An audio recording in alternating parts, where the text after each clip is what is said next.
The storm passed, but the sky still hung heavy, as if it hadn't quite let go. The power was out across the block, and the silence felt unnatural, too still for a city like this. I pulled on Mark's old hoodie and stepped outside, heading toward the generator tucked behind the building. Mark was still in New York, allegedly working late again, but the way he'd been lately, vague texts, missed calls, I didn't really believe him anymore. I didn't even feel surprised.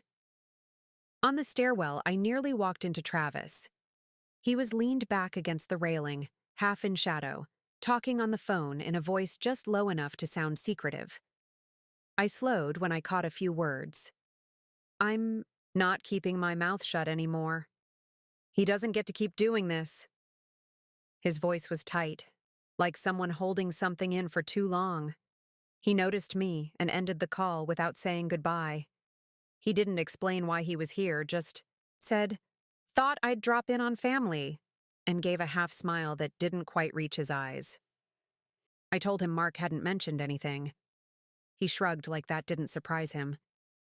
The generator kicked back on behind me, a low mechanical growl, but neither of us moved. He asked if I was okay. I said I was. We both knew I wasn't. The shop smelled like motor oil and heat, the kind that settles into your clothes by noon.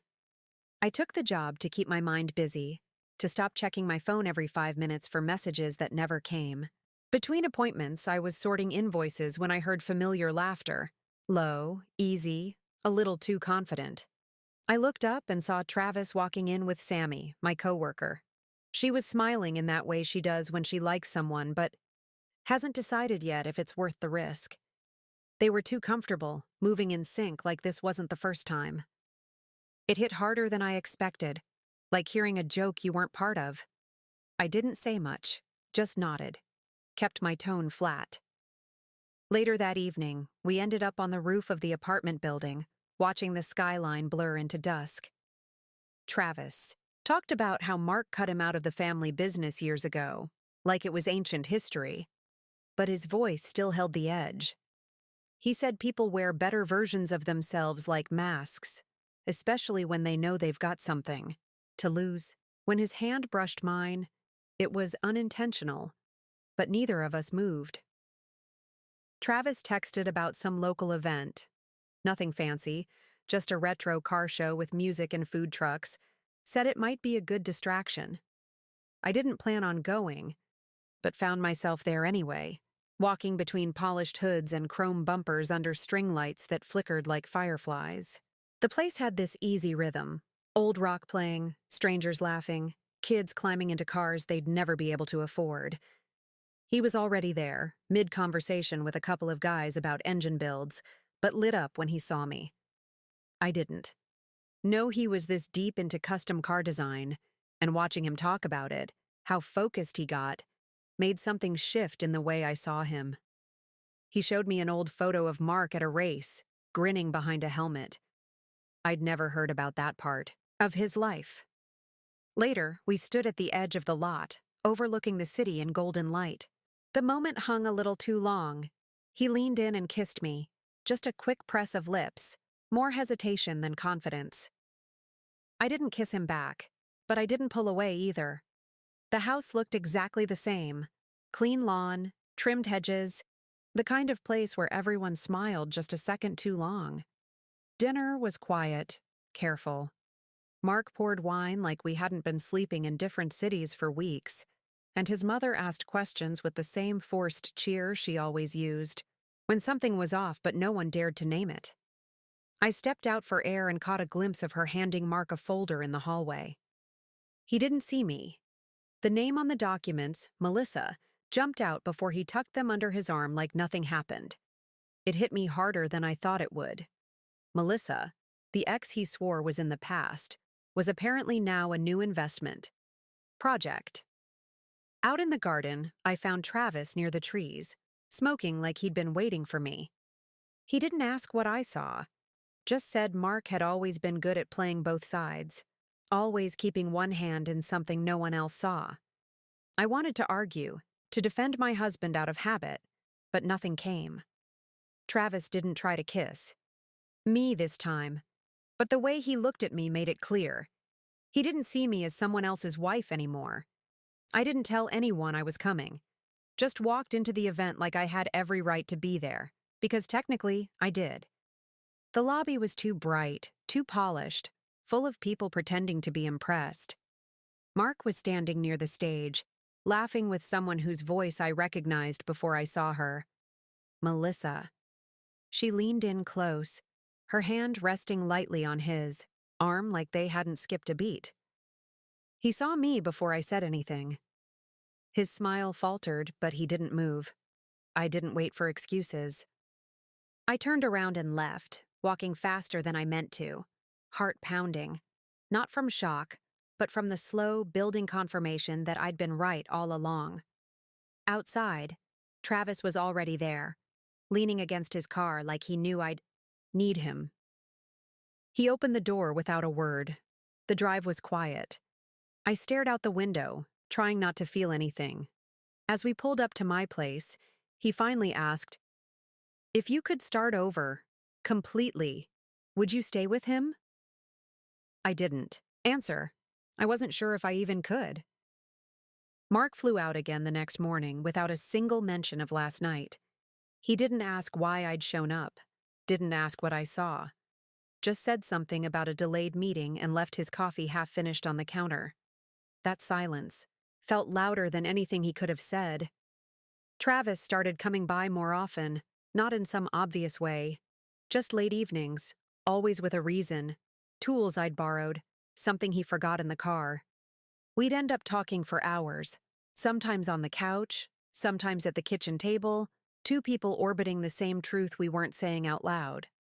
One night, after I told him something stupid about crying during a tire rotation video because I was so tired, he looked at me and said, "You keep waiting for someone to fix your life for you. Like it's a broken appliance, but no one's coming." It stung, not because it was cruel, but because he was right. His hand brushed my shoulder when he saw I was close to tears. I reached for his face, just briefly, but didn't let it turn into more. Neither did he. We were towing a line and both of us knew it. Mark came back without warning, dragging his suitcase through the door like he still belonged here.